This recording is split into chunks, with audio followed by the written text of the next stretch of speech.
পৃথিবীতে এখন পর্যন্ত যত সমাবেশ সংগঠিত হয়েছে বা হচ্ছে তার মধ্যে শ্রেষ্ঠ সমাবেশ মা সমাবেশ, যা এই হলরুমে হচ্ছে। মা সমাবেশ অনেকটা সোনার হাতে সোনার কাকন কে কার অলংকার। সৌন্দর্যকে সৌন্দর্যের ওপর ছাপিয়ে দেওয়া অর্থেই এই কথাটা বলা হয়ে থাকে কে কার অলংকার। এই সমাবেশে যেমন মায়েদের সমাগম ঘটে, তেমনি অনাগত শিশুদের সমাগম ঘটে। কি চমৎকার একটা বিষয়, তাই না? লক্ষ্য করছেন, আজকে যারা একই এলাকার অনেকগুলা অনাগত শিশু একত্রিত হয়, যারা হয়তোবা আগামীতে একসাথে বেড়ে উঠবে, একসাথে বড় হবে, একসাথে খেলাধুলা করবে, তারাও কিন্তু একত্রিত হয়েছে এই সমাবেশে। আবার এইভাবেও বলা চলে, অনেকগুলা পরিবারের সুখ, স্বপ্ন, শান্তি একত্রিত হয়েছে এখানে। আর সেজন্যই বলা হচ্ছে সোনার হাতে সোনার কাকন কে কার অলংকার।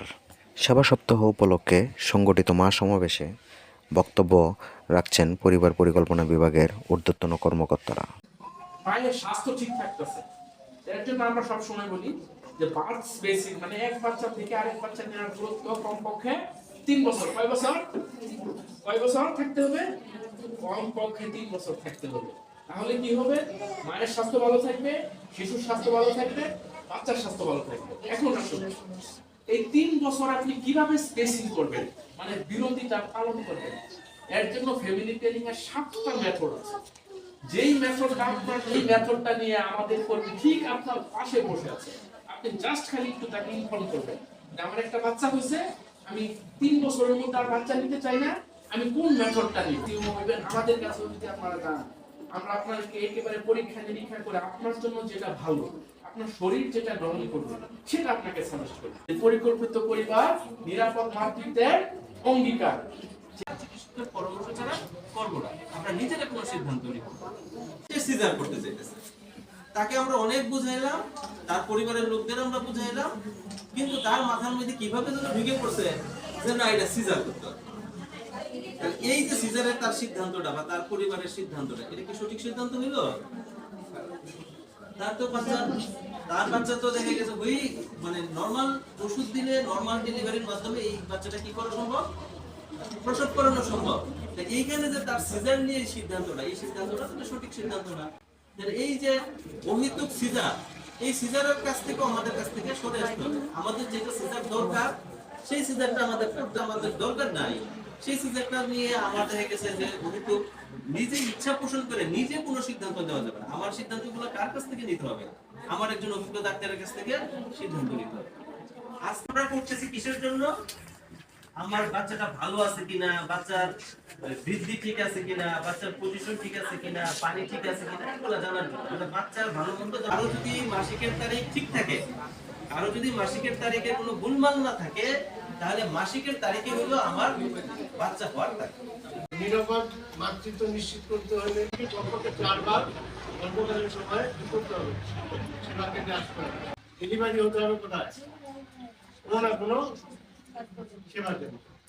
আমরা চাইবো সরকারি আমাদের সেবা কেন্দ্র, যেমন এখানে মা ও শিশু কল্যাণ কেন্দ্র, এরকম প্রতিষ্ঠানে আর সদর হসপিটাল তো আছে। আমরা চাইবো যে সরকারি সেবা কেন্দ্রে আসবেন। আর তারপরে দেখেন এই বাচ্চা, যে বাচ্চা এই মানে আরেকটাই হলো অল্প বয়সে মা কয় বছরের হয়েছে? 3 বছর। তার মানে এটা 10-এ পড়তো, তাই না? 3 বছর হইলো, বয়স এখন 15 বেশি না হইলো। সিরিয়াস অবস্থা। আচ্ছা, আল্লাহর রহমত ভালো আছে, কিন্তু এই যে অল্প বয়সে মা হতে যে অনেক বড় দুর্ঘটনা হয়েছে। কি দুর্ঘটনা? বাচ্চা কষ্ট হইতে পারে, মায়ের ক্ষতি হয়ে যেতে পারে, মায়ের অনেক বড় ক্ষতি হয়ে যেতে পারে। বয়স করে আবার ওইরকম বয়স না, বয়স করে না, এটা হলো উপযুক্ত বয়স। উপযুক্ত বয়স 18 বছর বয়স পর্যন্ত আপনার মেয়েকে যদি আপনি লেখাপড়া অবশ্যই করাবেন। যদি কোনো কারণে যদি অসমর্থ হন, স্কুলে দূরে যাওয়া যাচ্ছে না, এটাই হয় দূরে একা মেয়েকে মানুষ ভাগ পাচ্ছেন না, তাহলে 18 বছর পর্যন্ত আপনাদের তাকে বাড়িতে কিন্তু অবস্থান করাতে হবে। এবং তার কাজ কি হবে? তার কাজ ঘুরে বেড়ানো হবে? ঘুরে বেড়ানো হবে না, তার কাজ হবে পরিবারে থাকা, তাকে সাহায্য করা। একইভাবে কোন ছেলের বেলায় যদি কোনো ছেলে যদি 21 বছর বয়স পর্যন্ত লেখাপড়া করে তাহলে তো সে লেখাপড়ার মধ্যে থাকলো। যদি কোনো কারণে যদি লেখাপড়া করাতে অসমর্থ হন তাহলে ওই ছেলেকে বিয়ে দেওয়ার সমর্থ না। এমনকি হয় যে ছেলে নেশা করে, বিয়ে দাও, এটা সমাধান। তাহলে ওই মেয়ের দায়িত্ব যে এই ছেলেকে ঠিক করা। আপনি ছেলেকে আপনি এটা গোপন রেখে বিয়ে দিচ্ছেন, এরপর কি হয়? কোনো কারণে লেখাপড়া না হয়, ছেলেও বাবার সঙ্গে থাকবে, বাবার কাজ করতে দেখবে, বাবার সঙ্গে থাকবে, বাবার সঙ্গে খাবে, ঘুরবে, ছেলে নষ্ট হবে আপনার। আমাকে এটা করি, আমি করি না। আমি যখন